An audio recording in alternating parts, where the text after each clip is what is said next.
نہیں آنا چاہتے.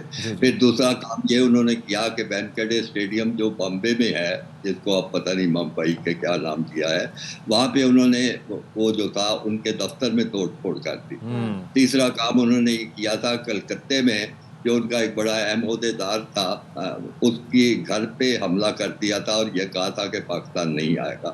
تو پھر مجھ سے میں اس وقت چیئرمین تھا کرکٹ بورڈ کا, رابطہ کیا کہ جی آپ ٹیم کب بھیجیں گے. میں نے کہا میں ٹیم نہیں بھیجوں گا. کیوں نہیں بھیجیں گے؟ میں نے کہا ان حالات میں آپ سمجھتے ہیں کہ میں اپنی ٹیم کو خطرے میں ڈال سکتا ہوں؟ انہوں نے کہا نہیں, یہ سب کچھ لوگ ایسے ہیں دیوانے سے جو یہ کر رہے ہیں, لیکن پوری سیکیورٹی, پورا بندوبست, پوری حفاظت ہوگی. میں نے کہا مجھے آپ کی سرکار سے یہ یقین دہانی چاہیے ہوگی. انہوں نے کہا جی وہ بھی ہو جائے گی. اس کے نتیجے میں ان کے وزیر کھیل کی طرف سے ایک پبلک سٹیٹمنٹ آئی, ساری اخباروں میں چھپی, کہ ہم چاہتے ہیں کہ پاکستان آئے اور ہم ان کی پوری حفاظت کریں گے.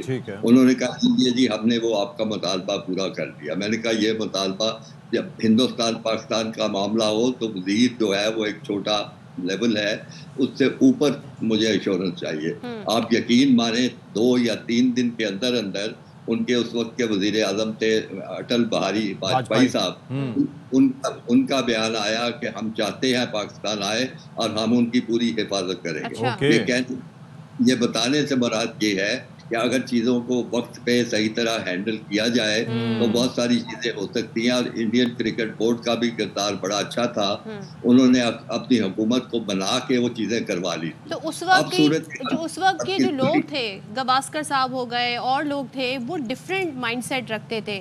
اب جو وہاں پر مینجمنٹ ہے وہ ڈیفرنٹ ہے. اب بی سی سی آئی کی ہم بات کریں, ایک چیز بتائیے گا, اگر ہم یہ کہہ دیتے ہیں کہ جی بھارت نہیں آتا تو نہ آئے, ہمارے پاس یہ آپشن ہے, مطلب پھر بھارت کے اوپر معاملہ چلا جائے گا اور ہم نیوٹرل وینیو بھی استعمال نہیں کریں گے, پھر بھارت نے ڈیسائیڈ کرنا ہوگا کہ انہوں نے کیا فیصلہ کرنا ہے.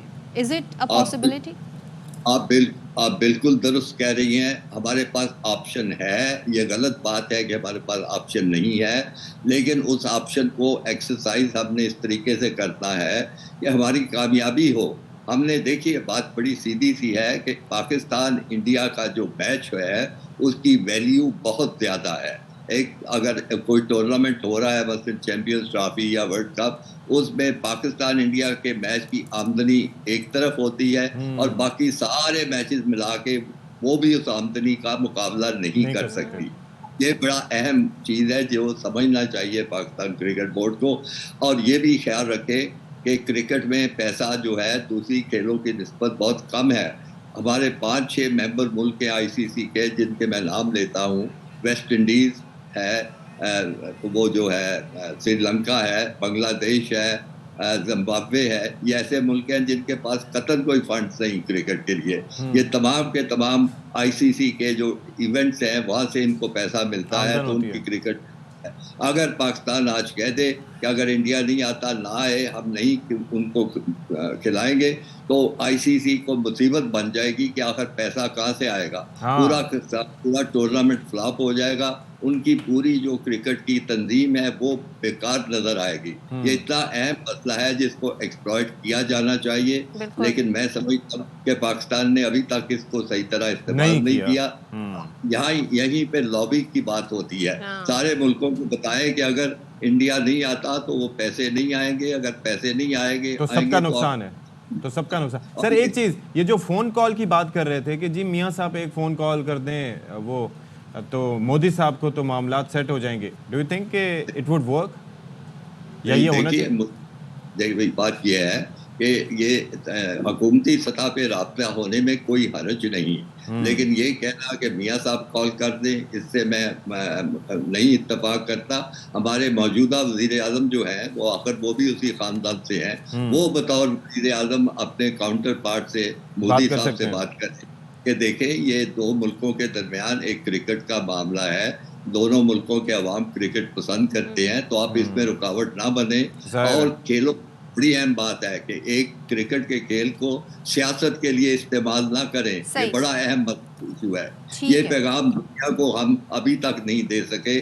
یہ اپنی جو اسٹرینتھ ہے وہ دنیا کے سامنے ہم نہیں رکھ سکے. بالکل آپ نے بچا فرمایا کہ اسٹرینتھ ہماری یہ ہے, ہم منع کر سکتے ہیں outright. Thank you so much Khalid Mahmood Sahab. اور ظاہر پھر انڈیا کی کہتے ہیں نا بال ان کے کورٹ میں چلی جائے گی, پھر انہوں نے ڈیسائیڈ کرنا ہوگا کہ کیا کیا. ہمیشہ وہ ہمیں کرتے ہیں.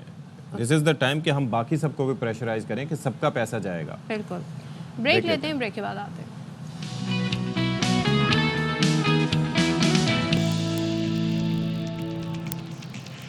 اور جب ہم بات کر رہے ہیں کھیلوں کی تو بھارت سیاست سے باز نہیں آ رہا. ابھی آپ نے کرکٹ کا سارا معاملہ دیکھ لیا جو کہ ابھی اس کو کسی بھی طریقے سے ریزالو بھی ہونا ہے. لیٹس سی کیا ہوتا ہے, فیب میں کوئی زیادہ دن نہیں رہ گئے ہیں. یہاں پر میں بات کروں گی اسکریبل کے حوالے سے. ایک طرف ہم دیکھتے ہیں کہ وہ کرکٹ ٹیم کو نہیں بھیج رہا ہے, دوسری طرف اسکریبل چیمپئن شپ کے لیے پاکستانی ٹیم اور آفیشلز کو ویزے جاری نہیں کیے گئے, جس کی وجہ سے پاکستان ایشین یوتھ اسکریبل چیمپئن شپ کے ٹائٹل کا دفاع کرنے سے محروم ہو گیا ہے. اور یہ وہ لوگ ہیں یا یہ وہ ٹیم ہے جو پہلے بھی بھارت کا دورہ کرتے رہے اور ان کو ویزے ایشو ہو جاتے تھے, لیکن اس بار ایسا نہیں ہوا. اچھا, اس میں جن پلیئرز کو ویزے جاری نہیں کیے ان میں ورلڈ یوتھ چیمپئن علی سلمان بھی شامل ہیں. اور پاکستان نے 20 کھلاڑی اور 5 آفیشلز کے ویزوں کے لیے اپلائی کیا تھا. ایونٹ شروع ہونے سے صرف ایک دن پہلے 6 کھلاڑیوں کو ہی ویزے جاری کیے گئے. ایشیا یوتھ اسکریبل چیمپئن شپ دہلی میں شروع ہو گئی ہے اور پاکستان نے اپنے اعزاز کا دفاع کرنا ہے کیونکہ 2022 میں پاکستان ایشین یوتھ اسکریبل چیمپئن شپ جیتی تھی. اور اسی پر ہم بات کر لیتے ہیں. اسٹوڈیوز میں ہمارے ساتھ موجود ہیں director youth programme of Pakistan scrabble association Tariq Pervez Sahab. Thank you so much Tariq Sahab. وعلیکم السلام. یہ جب ایسا کچھ ہوتا ہے, ایک تو یہ کہ ایک دن پہلے 6 یعنی کہ نہ ادھر کے رہے نہ ادھر کے رہے اور باقی سب کے کینسلیشن, تو کوئی ریزنز وغیرہ نہیں ہوتی اس کے لیے؟ نہیں دی گئی. انہوں نے ہمیں کوئی جواب اب آج تک دیا ہی نہیں ہے. آج تک نہ کسی ای میل کا جواب دیا, نہ میسج کا, نہ کال اٹینڈ کی. Never, complete silence. اور آپ سمیت کتنے لوگ ہیں جن کے ویزے نہیں آئے؟ ٹوٹل 25 کی ڈیلیگیشن تھا. ایک یوتھ چیمپئن شپ تھی, ایک ایڈلٹس کی بھی تھی. دونوں کے 10 پلیئر تھے اور 1-2 پیرنٹس تھے, 2 آفیشل تھے. 25. کسی کو بھی ریزن نہیں بتائی, کچھ بھی نہیں بتایا گیا, ایک لفظ بھی نہیں بتایا گیا.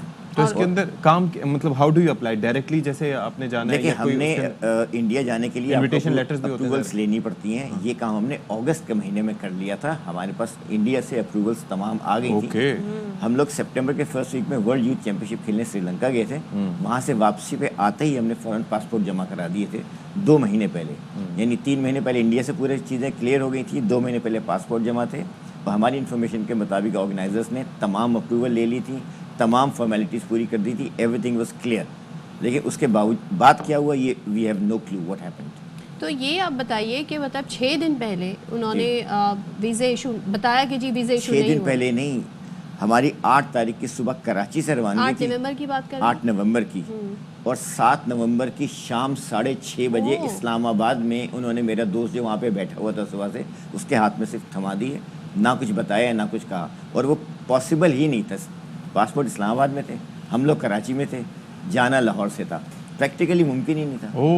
تو جن 6 کو بھی ویزا ملا جا ہی نہیں سکتے, وہ بھی نہیں جا سکتے, جا ہی نہیں سکتے تھے, پاسبل نہیں تھا. تو یعنی کہ اب یہ سمجھیں نہ ہی انہوں نے پلان ایگزیکٹلی یہی تھا نا, کیونکہ پاسپورٹ ہمارے اسلام آباد میں تھے, ہم کراچی میں تھے, جانا لاہور سے. اور جو بورڈ اس میں یہ بھی تھا, لکھا ہوا تھا کہ 10 تاریخ کو ٹورنامنٹ تھا, 9 سے پہلے انڈیا پہ انٹر نہیں ہو سکتے.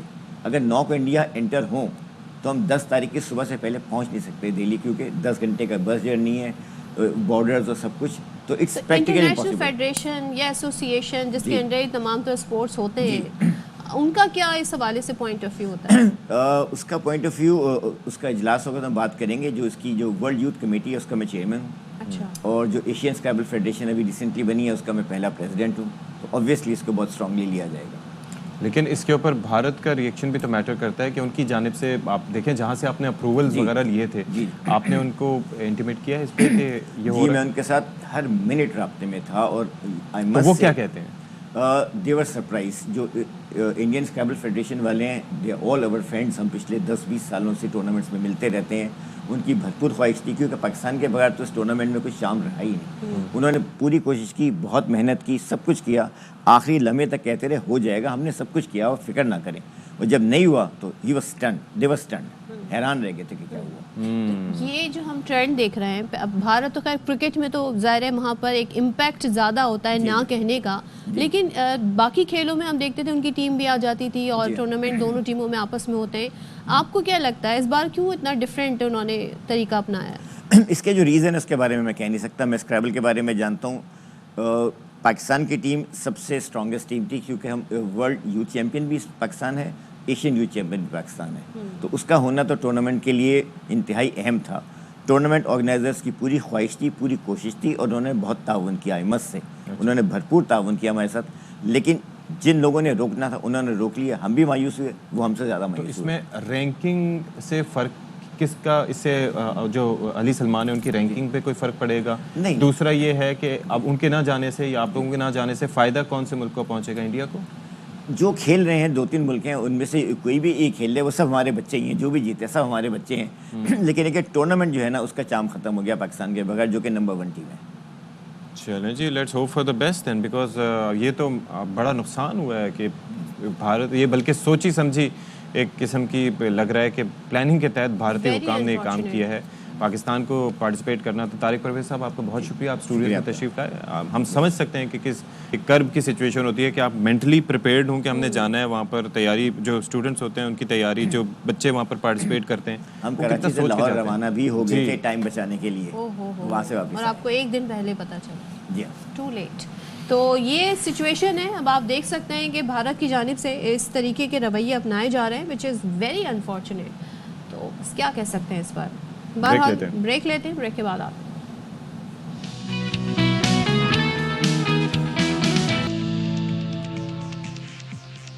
السلام علیکم, باخبر سویرا میں ایک بار پھر سے آپ سب کا خیر مقدم ہو. 10:04 ہو چکے ہیں اور میں بس یہ سوچ رہا تھا کہ وہ ایک وقت ہوتا تھا جب کہا کرتے تھے کہ جتنا ٹیکس لگا رہے ہیں تو ایک وقت آئے گا کہ سانس لینے پر بھی ٹیکس ہوگا. تو اب لاہور اور اس کی گردنواح میں, پنجاب میں, ملتان میں, سب جگہ یہی سچویشن. اور ابھی تو کے پی میں بھی ہم نے دیکھا کہ اس کے اثرات دیکھے کہ سوچئے آپ گھر کے باہر نہیں محفوظ, گھر کے اندر نہیں محفوظ, اور ابھی تو کوئی اسٹڈیز بھی نہیں ہوئی ہیں کہ جو بتا سکیں کہ یہ کتنی نقصان دہ ہے, کیونکہ یہ فینومینا گزشتہ 8-10 سال پرانا ہے, اس سے زیادہ نہیں. 5 سال پہلے یہ الارم ریز کر دیا گیا تھا کہ ہمیں فوری طور پر کوئی ایمرجنسی اقدامات اٹھانے ہوں گے, اور ہم شارٹ ٹرم ہمیشہ سے ہم یہ دیکھتے ہیں جی ہر سال یہی ہوتا ہے, اسکول بند کر دیے, کالجز بند کر دیے, دکانوں کو, مارکیٹس کو کہا گیا. اور میں یہ دیکھ رہی تھی ابھی کہ 8 بجے تو مارکیٹ بند بھی نہیں ہوں گی, کچھ جگہ تو ہوئی بھی نہیں. تو پالیسی پر پوری طرح امپلیمنٹیشن بھی نہیں ہو پا رہا ہے. دوسرے وہی بات آپ کی کہ ابھی بہت ساری اسٹڈیز ہونا باقی ہیں, اور اس سے نمٹنا کیسے ہے اس پر مل بیٹھنا ضروری ہے. بلا شبہ یہ چیز بڑی ضروری ہے کہ ہمیں مل بیٹھنا چاہیے. اور اگر ہم پنجاب کی بات کریں, جو فضائی آلودگی کی بات کریں, تو وہ ہر گزرتے دن کے ساتھ صدف بڑھتی چلی جا رہی ہے, ہوش ربا اضافہ ہو گیا ہے.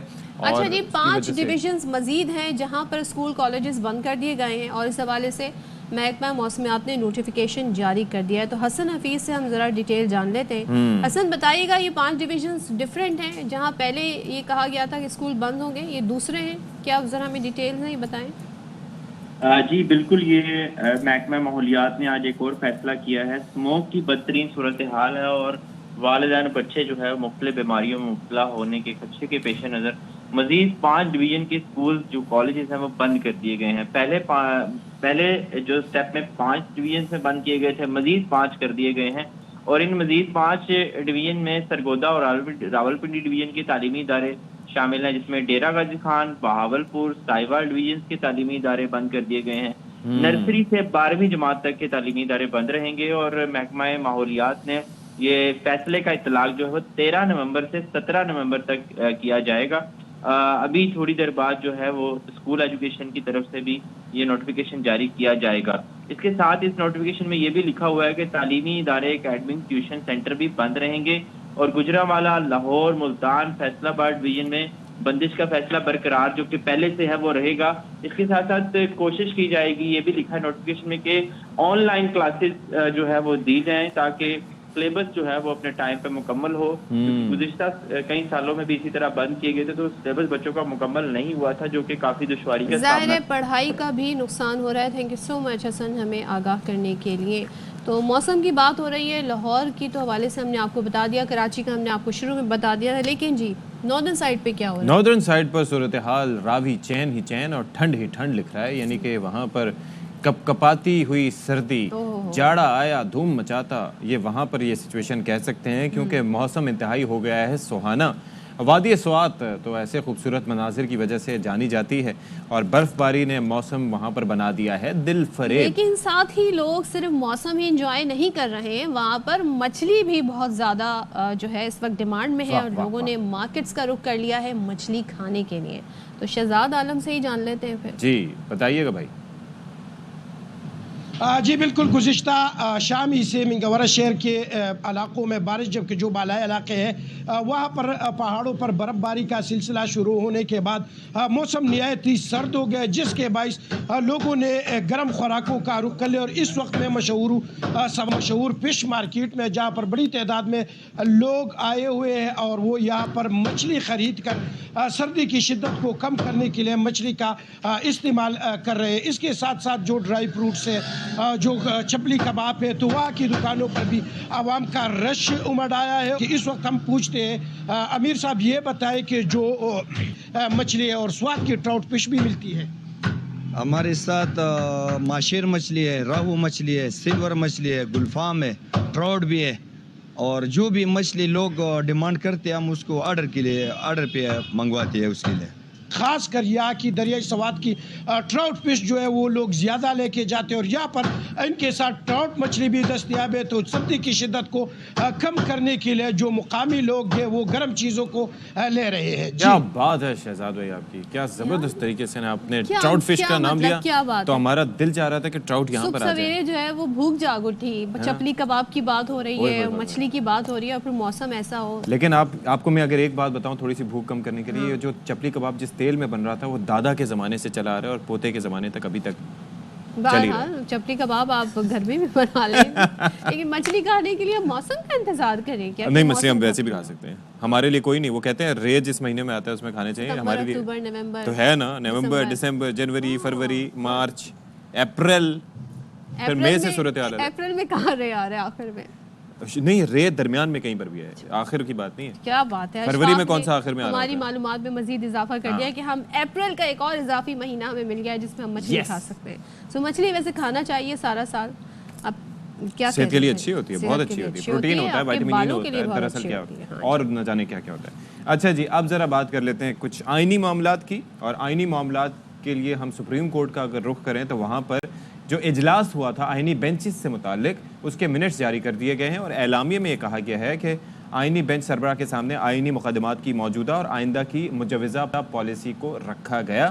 اجلاس میں مقدمات کی کلر کوڈنگ کا فیصلہ کیا گیا۔ مقدمات کو مقرر کرنے، کاز لسٹ جاری کرنے کا معاملہ دیگر 2 کمیٹی ممبرز کے ساتھ طے کیا جائے گا۔ کمیٹی میں شامل 1 جج ممبر فی الحال ملک میں موجود نہیں، دستیابی پر فوری کمیٹی اجلاس بلایا جائے گا۔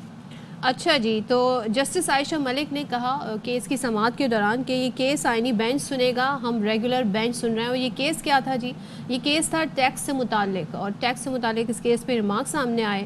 جسٹس منصور علی شاہ نے ریمارک دیے اس وقت کوئی آئینی بینچ نہیں، تو یہ جو غیر آئینی بینچ بیٹھا ہے اس کا کیا کرنا ہے؟ یہ سوال ان کی جانب سے اٹھایا گیا۔ جب تک آئینی بینچ نہیں بیٹھے گا کیا ہم غیر آئینی ہیں؟ اب سوچیں، ججز جنہوں نے کیس کا فیصلہ جنہوں نے انٹرپریٹ کرنا ہے، جنہوں نے ڈیسائیڈ کرنا ہے، ان کو یہ نہیں پتا کہ جو وہ مقدمہ سن رہے ہیں وہ آئینی ہے، آئینی بینچ سنے گا یا ریگولر بینچ سنے گا، کیونکہ ابھی تک جو ابہام ہے اس کو کلیئر نہیں کیا گیا ہے۔ سو یہ ایک بڑا سوال ہے، اور ظاہر ہے معزز جج صاحبان ہی بہتر بتا سکتے ہیں اس کا سلوشن کیا ہے، لیکن جب وہی سوال پوچھے تو پھر اس کا حل کیسے نکلے گا؟ ظاہر ہے کیونکہ وہ قانون میں سے ہی سوال پوچھنے کی کوشش کرتے ہیں، اور قانونی سوال ہے۔ اس پر ذرا بات کر لیتے ہیں، سابق جسٹس شاہ عثمانی صاحب ہمارے ساتھ موجود ہیں۔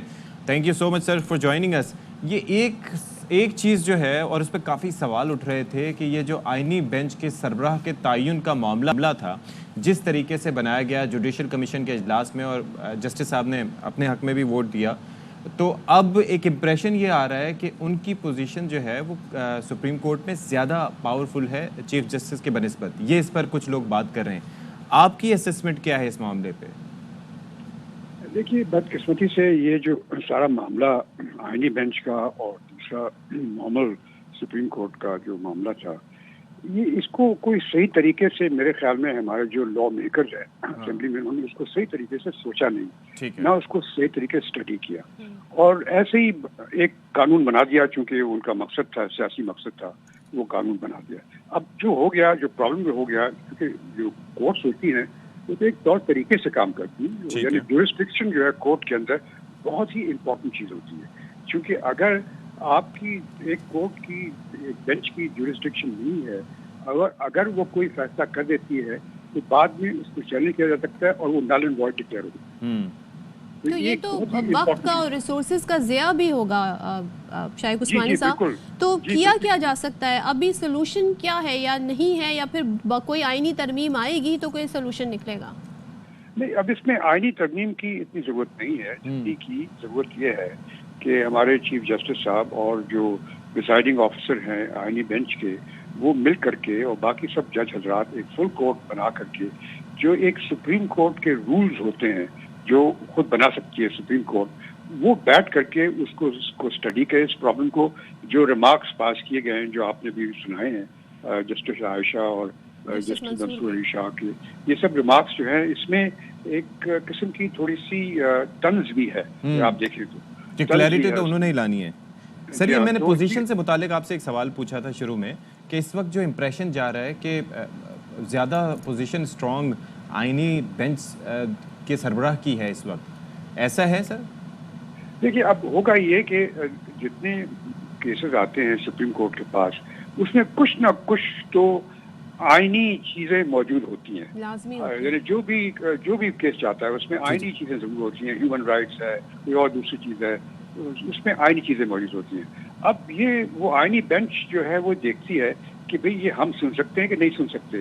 یہ ایک ایسی چیز ہے جس کو ختم کرنا یا سالو کرنا بہت ہی ضروری ہے، اور اگر ہماری سپریم کورٹ سے فیل ہو جائے گی تو ہمارا جوڈیشل سسٹم جو ہے وہ کولیپس ہو جائے گا۔ تو یہ پھر کون سا اہم نقطہ ہوگا؟ آپ نے کہا ظاہر ہے ہر پٹیشن میں کوئی نہ کوئی آئین کا ریفرنس دے کر، اور ظاہر ہے ہیومن رائٹس کی بات ہو یا دیگر ایشوز ہو اس کا حوالہ دے کر، ٹیکس ایشو کی بھی بات کر لیں ہم تو حوالہ دیا جاتا ہے۔ کون سا ایسا مدعا ہوگا جو طے کرے گا کہ یہ آئینی بینچ سنے گا یا یہ ریگولر بینچ سنے گا، اور آپ ججز صاحبان بھی اگر بیٹھتے ہیں تو ان کا کنسنسس کس بات پہ پھر ہو سکے گا؟ یہ تو میں نے آپ سے شروع میں کہہ دیا تھا کہ ضروری یہ ہے کہ فل کورٹ بینچ ریفرنس بنے، میٹنگ ہو اور فل کورٹ میں بیٹھ کر کے سارے جج حضرات بیٹھ کر کے اس پوائنٹ کو ڈسکس کریں، چونکہ اب اس پہ کوئی قانون تو بن نہیں سکتا، چونکہ یہ تو پروسیجر کا معاملہ ہے۔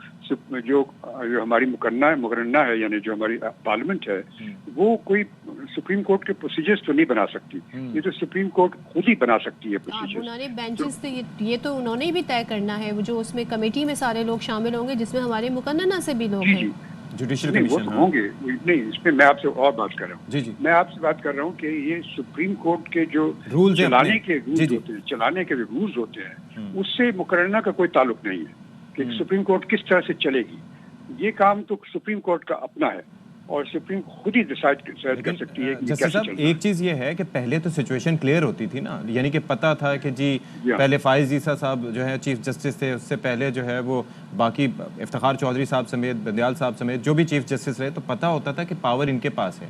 اس وقت در حقیقت پاور ہے کس کے پاس؟ اور ابھی آپ یہ دیکھیے کہ آئینی بینچ کا جو معاملہ بنا تھا جس کے اندر جوڈیشل کمیشن کے اجلاس میں، تو اس کے اندر جن کو سربراہ بننا تھا انہوں نے بھی خود اپنے حق میں ووٹ دیا تھا، تو یہاں سے کافی کلیئرٹی نہیں آتی کہ چیزیں اتنی سمپل نہیں ہیں۔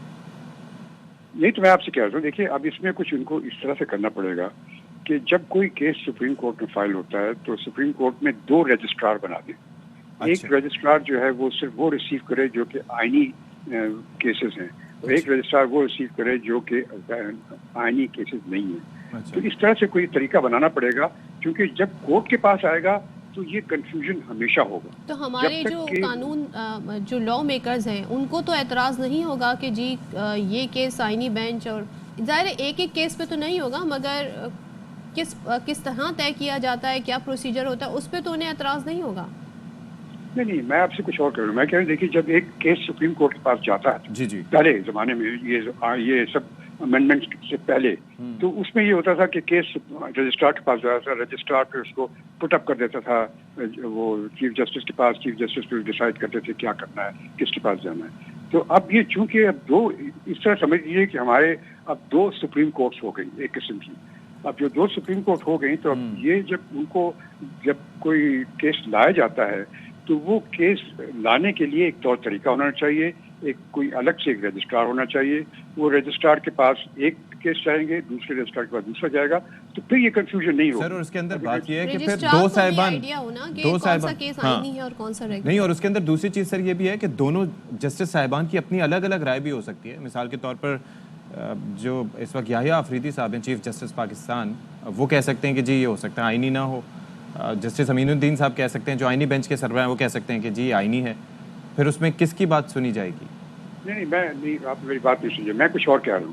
میں یہ کہہ رہا ہوں کہ جو سپریم کورٹ میں جب کیس کوئی داخل ہوتا ہے تو وہ سپریم کورٹ میں داخل ہوتے وقت آپ رجسٹرار کے پاس جاتے ہیں, اس کے سامنے داخل کرتے ہیں. کورٹ کے سامنے نہیں داخل کرتے, آپ رجسٹرار کے سامنے داخل کرتے ہیں. اور رجسٹرار پھر اس کو دیکھ کر کے ایڈجسٹ کر کے کہ اس میں کوئی آبجیکشن نہیں ہے, کوئی کچھ نہیں ہے, پھر اس کے بعد جب وہ سمجھتا ہے کہ یہ کیس صحیح ہے پھر وہ آگے پٹ اپ کرتا ہے, پھر وہ جج حضرات اس کو دیکھتے ہیں. تو اب کیونکہ پریکٹس اینڈ پروسیجر کمیٹی ہے, اس نے پھر طے نہیں کرنا شیخ عثمانی صاحب؟ جی ہاں, وہ بھی پریکٹس اینڈ پروسیجرز کمیٹی جو ہے وہ بھی کر سکتی ہے. وہ اپنی وہ بھی یقین کرتے ہیں کہ یہ اس چیز کو ایڈریس کرنا بہت ضروری ہے, جو کہ ابھی فی الحال سپریم کورٹ نہیں کر رہی ہے. اور میرے خیال میں اس واسطے نہیں ہو رہا ہے یہ, چونکہ بہت سے جج حضرات ہمارے سپریم کورٹ میں ایسے ہیں جو کہ ابھی تک اس چیز سے متفق نہیں ہیں جو یہ ہوا ہے, یہ سب کچھ ہوا ہے. تو اس وجہ سے آپ دیکھتے ہیں کہ جو ان کے ریمارکس ہوتے ہیں وہ ایسے ہیں کہ جس پہ ظاہر ہوتا ہے کہ وہ ان کو کوئی خاص انٹرسٹ نہیں ہے اس کے اندر. تو جب تک ایک خاص طریقے سے اس کو ایڈریس نہ کیا جائے, سپریم کورٹ کے ہمارے چیف جسٹس صاحب جو ہیں وہ بیٹھ کر کے اور دوسرے پریزائڈنگ آفیسر بیٹھ کر کے سب کو بینچ بنا کر کے یہ سب چیزوں کو ڈسکس کر کے تھریڈ پہ یہ فیصلہ کریں کہ کیسے کیسز داخل ہوں گے اور پھر کیسے فارورڈ ہوں گے, تب تک یہ معاملہ یعنی کہ پروسیجر بننا چاہیے جو کہ سپریم کورٹ کو ہی ڈیسائیڈ کرنا ہے. اور اس میں دونوں ججز کو جو آئینی بینچ کے سربراہ ہیں اور پھر چیف جسٹس پاکستان ان کو بیٹھ کے, کیونکہ جو معاملات پہ اگر جج صاحبان یعنی کہ کنفیوژن کا شکار ہیں تو اس پہ رجسٹرار کے لیے بھی سمپلی سمجھنا آسان نہیں ہوگا, ان کے لیے بھی کلیئرٹی جو ہے مشکل ہوگی جب تک یہ معاملہ حل نہیں ہوتا ہے. تھینک یو سو مچ شائق عثمانی صاحب, ہمیں اس طرح سے گائیڈ کر رہے تھے کہ کس طرح یہ معاملہ جو وہ حل ہو سکتا ہے. لیکن اگر تو ہر کیس پہ یہی ہوگا کہ جی ریگولر بینچ جو سننا ہے آئینی بینچ میں یہ طے نہیں ہو پائے گا, تو پھر جو مقصد تھا اس ساری آئینی ترمیم کا اور اس کے بعد جو ججز کی تعداد بڑھانے کا, وہ مقصد ابیل نہیں ہو سکے گا. وہ یہ تھا کہ جی اسپیڈی جسٹس ہو, جلدی جلدی کیسز کی سماعت اور کیسز نمٹائے جائیں. اور در حقیقت سپریم کورٹ میں اس وقت پاور ہے کس کے پاس؟ That is the question, because he is the one who is going to decide the fate. اچھا جی, اب ذرا خبر دے دیتے ہیں موسم سے متعلق, اسموگ سے متعلق. تو میں جس طرح سے کہہ رہا تھا کہ اس سے ایئر ٹریفک پر بھی اس کے اثرات مرتب ہوں گے, کیونکہ اسموگ اتنی زیادہ ہے کہ کچھ نظر ہی نہیں آ رہا. تو اسموگ کے باعث 4 پروازیں منسوخ اور 1 متبادل ایئرپورٹ پر اتاری گئی. 39 ملکی اور غیر ملکی پروازیں تاخیر کا شکار ہیں. کون کون سی پروازیں ہیں صلاح الدین صاحب ہمیں بتائیں گے اس سے متعلق, بتائیے گا جی. چلیے جی, یہ جو پروازیں ہیں یہ بھی اب متاثر ہونے لگی ہیں اسموگ کی وجہ سے. فوگ پلس اسموگ, تو اس وقت جو ویدر ہے اس کی وجہ سے جو ظاہر ویزیبلٹی ہے وہ کم ہو جاتی ہے. ایسے میں بڑا پرخطر ہو جاتا ہے معاملہ جی پروازیں اڑانے کا. جی بتائیے گا صلاح الدین صاحب, کیا سچویشن ہے؟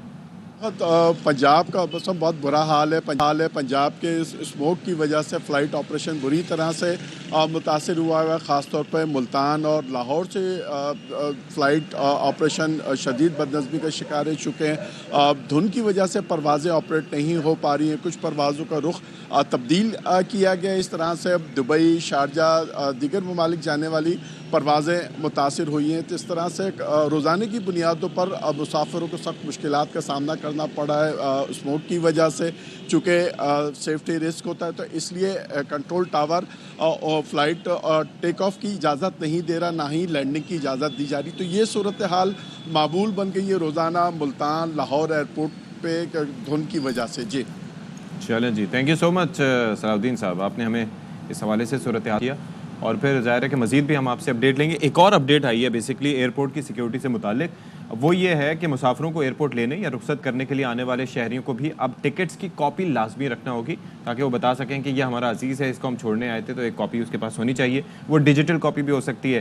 اور پھر یہ ہے کہ ایئرپورٹ آنے والے شہریوں کو سیکیورٹی اداروں کے چیک کرنے پر ٹکٹس دکھانا لازمی قرار, ورنہ پھر ایک مسافر کے ساتھ یہ بھی بتایا کہ 4 شہری ایئرپورٹ جا سکیں گے.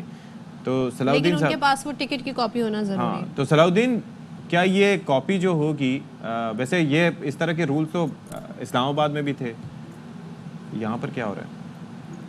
چائنیز کے اوپر کراچی ایئرپورٹ کے سگنلز کے باہر تو وہاں پیر کو Pakistan airport authority, Pakistan civil aviation authority اور ایئرپورٹ سیکورٹی سے متعلق ایک اہم اجلاس ہوا تھا. اس میں یہ فیصلے کیے گئے ہیں کہ ایئرپورٹ پہ آنے والے جو وزٹرز ہیں ان کو کس طرح سے روکا جائے. تو اس لیے ایک SOP تیار کی گئی ہے کہ جو بھی اگر کسی مسافر کے ساتھ جسے ڈراپ کرنے کے لیے وہ جا رہا ہے تو اس کو اپنا اوریجنل شناختی کارڈ ساتھ میں لے کر آنا ہوگا اور اس کا ٹکٹ دکھانا لازمی قرار دیا گیا. اسی طرح سے اگر کوئی بیرون ملک سے کوئی پیسنجر آ رہا ہے اس کو لینے کے لیے بھی یہ شرط لاگو کر دی گئی, اس مسافر کا ٹکٹ کی کاپی لازمی ہونی چاہیے, شناختی کارڈ لازمی ہونا چاہیے, اوریجنل شناختی کارڈ چیک کیا جائے گا, اس کی کاپی وہاں پر. میں بیسکلی یہ جاننا چاہ رہا تھا کہ دنیا بھر میں, اور خاص طور پہ دنیا میں تو خیر الگ ہی حساب کتاب ہے, یہاں پر ہم دیکھتے ہیں کہ اسلام آباد میں ایک وقت میں یہ رول رکھا گیا تھا جب پرانا ایئرپورٹ ہوتا تھا, اور بعد میں بھی کچھ عرصے تک امپلیمنٹ کیا گیا کہ ایک شخص ساتھ جا سکے گا, especially in the domestic flights, تاکہ یہ رش کم ہو. یہاں پر اب بھی 4 شہریوں کو ساتھ جانے کی اجازت ہے, یہ سمجھ سے بالا تر ہے. اور دوسرا یہ ہے کہ اگر جو کاپی کی بات کی جا رہی ہے تو وہ ڈیجیٹل بھی ہو سکتی ہے, یعنی کہ آپ نے موبائل میں اگر کسی کا ٹکٹ رکھا ہو تو آپ وہ بھی دکھا سکتے ہیں, یا پھر ہارڈ کاپی ہونی چاہیے؟ دیکھیے بالکل اشفاق, پہلے تو ایئرپورٹ پہ یہ جھمگٹا نہیں ہونا چاہیے اصولی طور پر, خاص طور پہ ہمارے ایئرپورٹس کراچی ہیں, لاہور ہے, اسلام آباد ہے. آپ دیکھیں کہ کوئی اگر عمرے کی ادائیگی کر کے آ رہا ہے تو پورا خاندان اس کو لینے کے لیے آ رہا ہے, لیکن چونکہ روک نہیں سکتے تھے. لیکن کراچی ایئرپورٹ پر اب یہ عمل درآمد شروع کیا گیا ہے کہ 4 آدمی بھی غلط ہے, اصولی طور پر 2 ہونے چاہیے, بہت زیادہ ایک ڈرائیور ہو یا ایک ساتھ میں وہ, تاکہ جو بیرون ملک سے پیسنجر آ رہا ہے اس کو ریسیو کیا جائے. تو یہ بہرحال یہ کوشش کی جا رہی ہے کہ اس پہ سختی سے عمل درآمد کیا جائے گا. آئندہ چند روز میں باضابطہ طور پر اس کا نوٹیفیکیشن بھی جاری کر دیا جائے گا, چونکہ یہ بھی فیصلہ ہوا ہے اجلاس میں اس پہ عمل درآمد کے لیے. ایک چیز اور بتائیے گا کہ جو ساتھ جائے گا مسافر کے جو ساتھ ہوگا اس کے پاس تو ٹکٹ کی کاپی ہونی چاہیے, ڈیجیٹل ہو یا پھر فوٹو کاپی ہو. جو ایک کیب ڈرائیور ہے کیا اس کے پاس ظاہر ہے وہ کیب والے کو بھی کیا آپ فراہم کریں گے وہ ٹکٹ کی کاپی, اس کے پاس کیا ہونا چاہیے, یا وہ اپنی شناخت کرائے گا؟ بالکل اشفاق, یہ بالکل ویلڈ کوشچن ہے صدف کا, کہ اگر وہ کوئی آئے گا تو وہ اپنی شناخت لازمی کرائے گا, اس کی گاڑی کا نمبر نوٹ ہوگا, اس کے NIC کی کاپی وہاں ریسیو کی جائے گی, پورا ڈیٹا اس کا لکھا جائے گا. تو یہ اس طرح سے تھوڑا سا عمل درآمد شروع کیا جا رہا ہے. اس پہ آج ذرائع یہ بتا رہے ہیں کہ باضابطہ طور پر نوٹیفیکیشن جاری ہو جائے گا, اس پہ سختی سے عمل درآمد کیا جائے گا. اس پہ ٹاسک دیا گیا ہے پاکستان ایئرپورٹ اتھارٹی کی ویجیلنس ہوگی, ایئرپورٹ سیکورٹی جو ASF ہے وہ ساری چیزوں کو مانیٹر کرے گی اور تمام چیزیں وہ چیک کرے گی. چیک کرنے کے بعد ایکسس دی. کہ یہ اب اس کے اندر پھر جو فاسٹ ٹریک یہ چیزیں کس طرح سے ہوں گی, یعنی کہ آپ جب کسی سے CNIC لوگے اس پہ بات چیت ہوگی. آلریڈی ہم دیکھتے ہیں ایئرپورٹ پہ جب فلائٹس زیادہ جاری ہوتی ہیں تو رش کافی ہوتا ہے, جو کہ نارمل چیکنگ کے دوران, پوچھ گچھ کے دوران بھی ہوتا ہے. اس چیز کو فلو کو کس طریقے سے مینٹین کریں گے کہ ڈاکیومنٹس بھی لیں, سیکیورٹی بھی انشور کریں, اور پھر رش بھی نہ لگے, کیونکہ کئی لوگوں کی تو فلائٹس مس ہوں گی اس چکر میں. دیکھیں یہ پہلے سے انٹرنیشنل لا ہے کہ اگر آپ نے ایئرپورٹ آنا ہے اپنی فلائٹ سے, جو انٹرنیشنل فلائٹ ہے سے 4 گھنٹے قبل آپ کو ایئرپورٹ آنے کو لازمی قرار دیا گیا. اگر ڈومیسٹک فلائٹ ہے تو اس پہ 2 سے 3 گھنٹے کا ٹائم دیا جاتا ہے کہ تاکہ سیکورٹی کلیئرنس, سیکورٹی چیک ہو جائے ٹائم پہ, تاکہ اس کی فلائٹ مس نہ ہو. لیکن عموماً ہمارے یہاں دیکھا ہے پیسنجر جو ہیں وہ فلائٹ ٹائم سے 1.5 گھنٹہ پونے 2 گھنٹے پہلے پہنچتے ہیں, تو پھر جب رش میں پھنستے ہیں تو پھر وہ شور شرابہ بھی کرتے ہیں. اصولی طور پر شہری صلاح الدین تو پھر کیا ہی بات تھی, کبھی نہ کبھی اونچ نیچ ہو ہی جاتی ہے, ٹریفک میں بھی اسٹک ہو جاتے ہیں. ہم کراچی میں رہتے ہیں, کراچی والوں کے تو مسائل بھی بڑے ڈفرینٹ قسم کے ہیں ٹریفک سے ریلیٹڈ. ہم تو اپنے محلے سے نکلتے ہیں تو سڑکیں کھدی ہوئی ملتی ہیں, تو جگہ جیسے چکر کاٹ کے جانا پڑتا ہے. صلاح الدین صاحب بہت شکریہ آپ کا, آپ نے ہمیں اچھا جی ایک اور خبر ہے وہ شیئر کر لیتے ہیں. کراچی کا علاقہ ہے لیاری عثمان آباد,